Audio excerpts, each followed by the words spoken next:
رحمن رحمن ساعدنی یا رحمن. اگر آپ کو کبھی کڑھائی کا شوق ہو یا سلائی کا یا کسی بھی چیز کا، تو اس میں اس کام کو کرتے وقت بھی آپ اللہ کا ذکر کر سکتے ہیں. فراغت میں آپ کر لیں اگر سلائی کڑھائی آتی ہے آپ کو، لیکن ساتھ اللہ کا ذکر جاری رکھیں. اسی طرح کچھ سنتے رہیں، یعنی کچھ نہ کچھ، جیسے ٹیپ آن کر لیں اور آپ ساتھ کام کر رہے ہیں اور ساتھ آپ اللہ کا کلام یا کوئی بھی اچھی چیز، کیونکہ اب اس دور میں تو بہت سہولت ہو گئی. میرے والد بتاتے ہیں کہ جو میری دادی تھی وہ میرے دادا کے ساتھ جب کبھی باہر کھیت میں کام کرنے کے لیے جاتی تو ان کے ہاتھ میں ہمیشہ کتاب ہوتی تھی، اور وہ درخت پر کتاب کو رکھ دیتی اور ساتھ کوئی کام کروانا ہوتا کرواتی، اور اس کے بعد جو ہی فارغ ہوتی فوراً جا کے کتاب نکالتی اور فوراً پڑھنا شروع کر دیتی. اور یہ وہ دور تھا کہ جب ابھی علم بہت عام نہیں تھا اور اتنی فیسلٹیز نہیں تھی، صرف خواتین گھروں میں پڑھنا لکھنا جان لیتی تھی اور اس کے بعد پڑھتی رہتی تھی. اور پھر اس طرح ہوتا تھا کہ جو بھی ان کے ارد گرد کی کوئی خواتین ہوتی تھی، ان کے پاس کوئی بھی آ کے بیٹھتا تھا تو اس کو بھی ساتھ پڑھنے میں شریک کر لیتی تھی. لہذا ان کی مجلس ایک بہت خوبصورت مجلس بن گئی تھی کہ کوئی فالتو بات اس میں نہیں ہوتی تھی. کسی کو غیبت کا کیا ٹائم ملے گا، کوئی کسی ادھر ادھر کے شکوے شکایات سنانے کا یا کرنے کا، کہ جب جو آئے گا اس کو پڑھنے میں لگا لیں گے.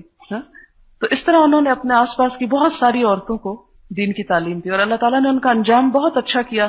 میرے والد نے جب اپنا کام شروع کیا تو سب سے پہلی کمائی سے ان کو حج کروایا، اور جب وہ حج پہ لے گئے تو حج کر چکی تو ان کی وفات ہو گئی اور وہیں دفن ہوئی.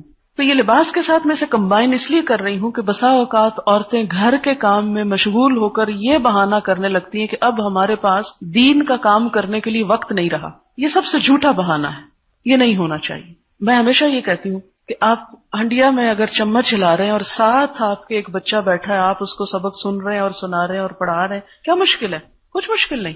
آپ کریں گھر کا کام، آپ آٹا گوندیں، آپ روٹی بنائیں، آپ کپڑے دھوئیں، آپ کچھ کریں، اور ساتھ اگر کوئی ہے تو پڑھا دیں اس کو، نہیں تو ذکر کرتی رہیں.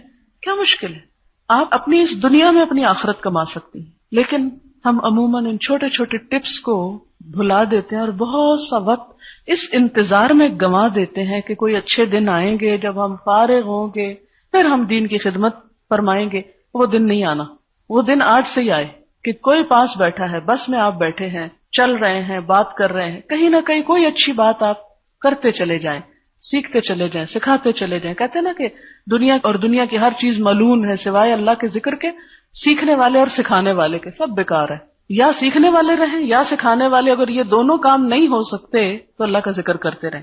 سکھانے کے لیے ضروری نہیں کہ آپ ایسی مجلس ہی جمائیں تو آپ سکھا سکتے ہیں. کچھ چھوٹی چھوٹی چیز، چھوٹی چھوٹی بات، تو یہ سب